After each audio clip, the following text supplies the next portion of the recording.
Andrew tugged his sister's hand impatiently, and in response, Willow dragged on his arm as she stumbled and then fell onto the floor. Her little 5-year-old legs were unable to keep up with his lanky 10-year-old stride. He huffed impatiently. His parents had insisted he take her with him, despite his complaints. His sister's snuffles and hiccuping sobs softened his irritation. Looking down at her small face and seeing the tear tracks on her grubby cheeks, he felt a wave of big brother shame. It wasn't her fault, he told himself. She just wanted to have a go in the throw-a-hoop stall and win a goldfish or a toy. He'd had big plans when he'd seen the poster advertising the fair was in town. It was the talk of everyone at school, but his parents had insisted on coming too, and they'd then dumped his little sister on him at the first opportunity. Now he was having to take her along to meet his mates. That meant no fast rides that she wasn't allowed on, and no mischief that she might inadvertently tell their parents about.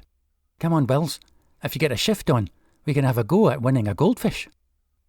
Andrew hoped that the promise of getting her own way would make her little legs move that bit quicker. Willow wiped her nose on her sleeve and gave a big sniff as she struggled to her feet. "All right, Andy. I's coming." Digging in his pockets, Andrew came across a balled-up tissue that he used to wipe her face. Spitting on it first, he managed to take off some of the dirt. There wasn't much he could do about the grazes on her knees from falling over, but he brushed the worst of the dirt off of her bright red shorts. Spotting the hoopla stall, he pointed it out and was rewarded by Willow's face lighting up in a wide smile. "Come on, Wills. I'll win you a goldfish." Willow stumbled along behind him, her warm, sticky hand clutching his. At the stall, Andrew handed over the money for 2 sets of hoops, one for him and one for his little sister. He lifted her up for the first go. Her first 2 shots went wild, and the third brushed one of the pegs before clattering uselessly onto the board. Her disappointed face made him determined to live up to his role. Setting her down carefully, he focused on the pegs before aiming the hoop. It landed right over it with a satisfying thud. Taking his time to set up his throws, Andrew succeeded in adding the other 2 hoops to the pegs. Whooping his excitement, he lifted his sister up again to see the prizes. "Want that one, Andy?" Her little chubby finger was directed at a small, lopsided stuffed rabbit. Its plastic eyes had been badly sewn on and were slightly skew-whiff, giving it a puzzled expression. Andrew winced. It was the ugliest-looking rabbit he'd ever seen, but her heart was set on it, so he reluctantly nodded to the man behind the stall. Willow snatched the rabbit from his hands eagerly and immediately named him Wabby. Looking over at the ghost train, Andrew could see that his mates were starting to gather. "Come on, Wills. My turn now."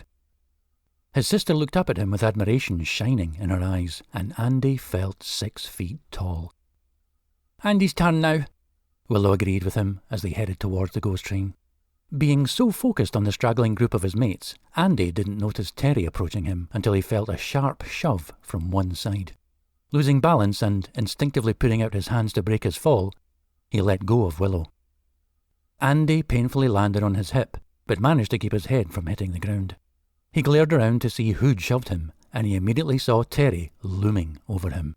On either side of Terry were George and Frank, or the 3 goons as Andy and his mates called them. Terry was pointing and laughing, while his stupid friends joined in.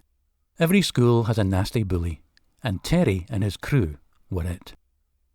Tall for his age and solidly built with a squared-off face and small, cruel eyes, Terry looked the part.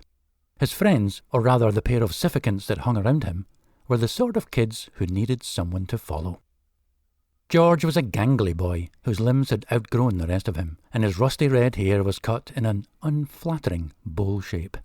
Frank, on the other hand, was a small, overweight kid, his brown hair shaved short, and his piggy eyes sunk into his doughy flesh like raisins. Andy's friend, Derek, approached, pushing his glasses up his nose in the way he always did when he was anxious. Derek was a small, slightly built lad. His brown hair flopped over his eyes, and he impatiently brushed it back. "You all right, Andy?" Derek reached his side and nervously shifted from foot to foot.